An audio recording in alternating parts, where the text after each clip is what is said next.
champions and the boxing superstars, where are you? I'm waiting, let's fight. I'm the most avoided boxer. The untouchable True School Sports Empire proudly presents something the boxing games were missing. Hey, what's going on? It's your boy BT, and I came here to talk some boxing with the thousands of True School Sports subscribers. Now, this is the official Vasyl Lomachenko versus Devin Haney post-fight review, and your result of the fight is a Devin Haney unanimous decision, but a controversial unanimous decision. So we have Pops here, man that needs introduction. By the way, we're back home here in South Florida. Yeah. Good to be home. First video back home. Let's talk about it, Pops. Before I get my thoughts, what are your thoughts on how the whole Haney-Lomachenko fight played out?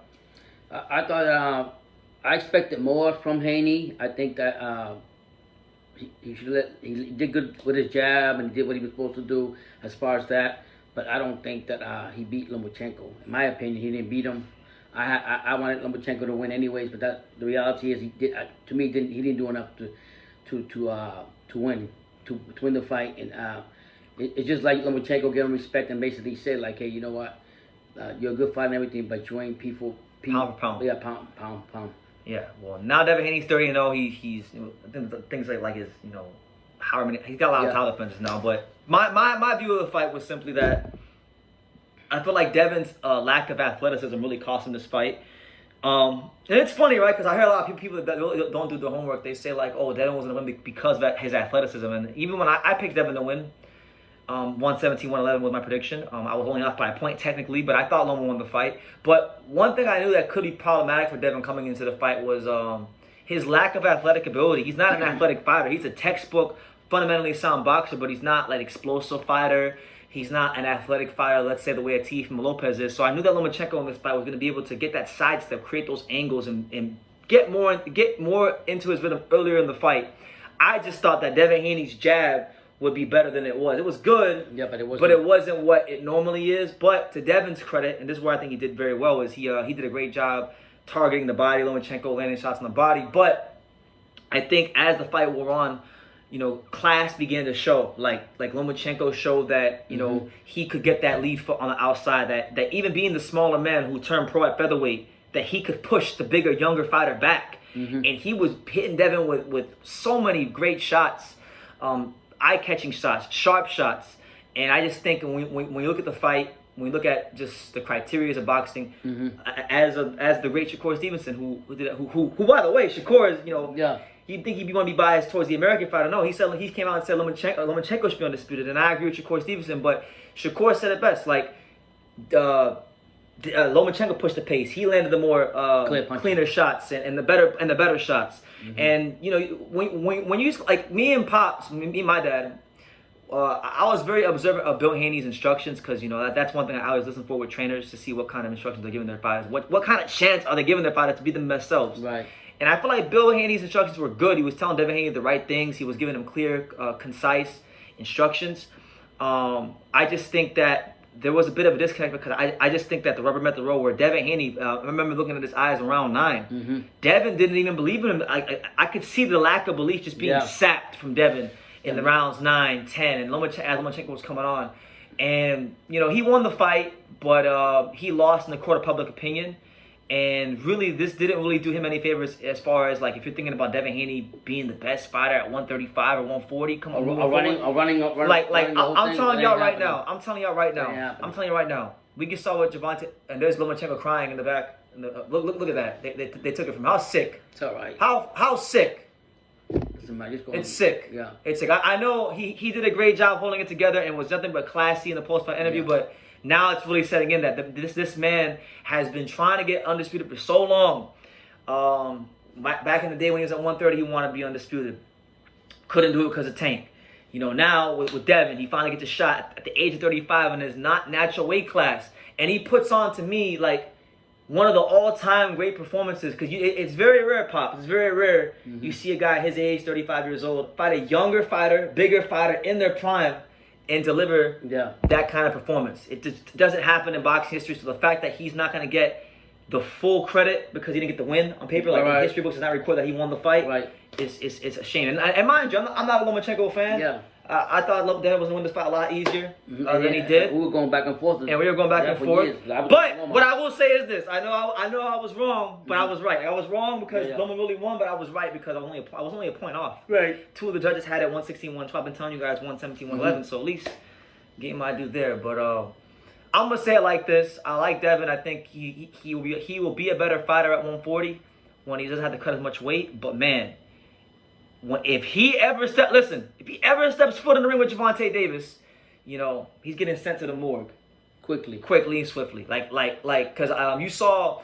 when Lomachenko was able to get in the middle and mid range and really have his way with Devin. Devin didn't like that. I didn't like the way Devin was reacting to the shots that were coming at him.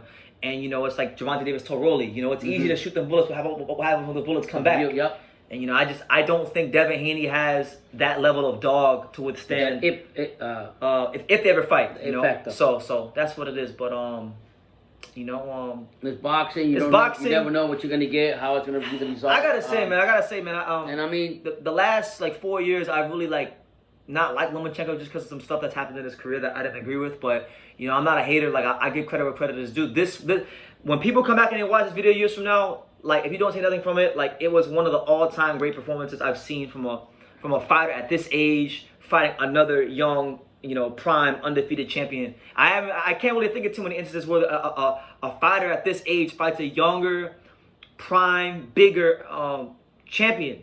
Yeah. And fights the way Lomachenko did because he had his way with him in the mid range, you know. And for all the talk of Devin Haney being a big fighter, you know, pushing him back, it was Lomachenko doing the pushing back. Yeah. So, you know, and this goes out to Max Kellerman, right? Because I got respect for Max Kellerman, but I call a spade a spade. And then look at that, that's horrible. Just seeing Lomachenko cry his eyes out. You can tell he poured his whole soul out in the ring.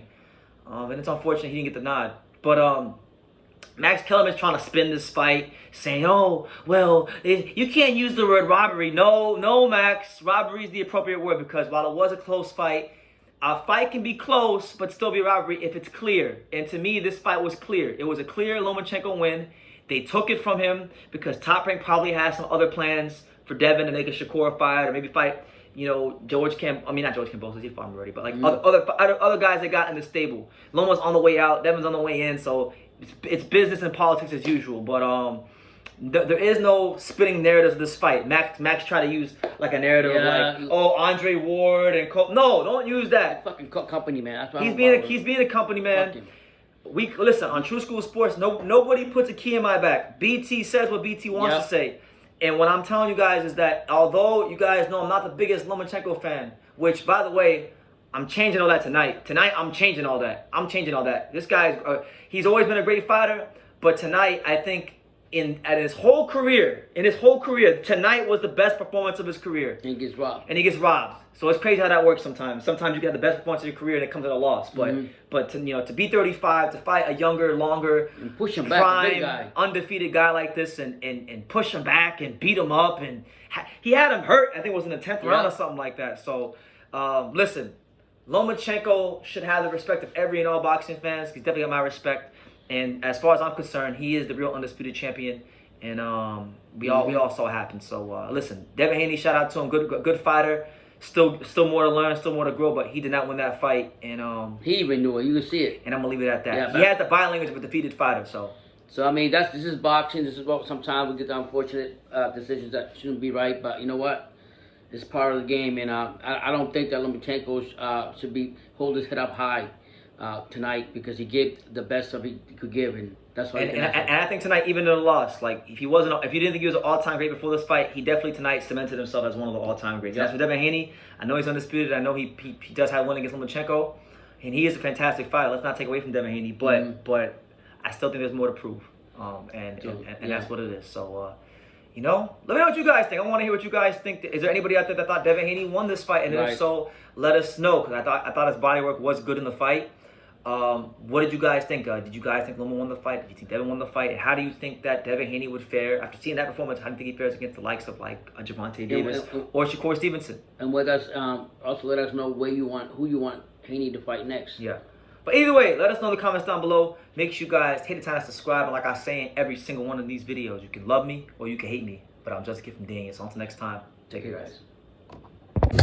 Thank you for watching another video on the untouchable True School Sports Empire. We're here at the Hatanaka Boxing Gym in Nagoya, Japan. And for more great videos just like this one, make sure you guys click right here.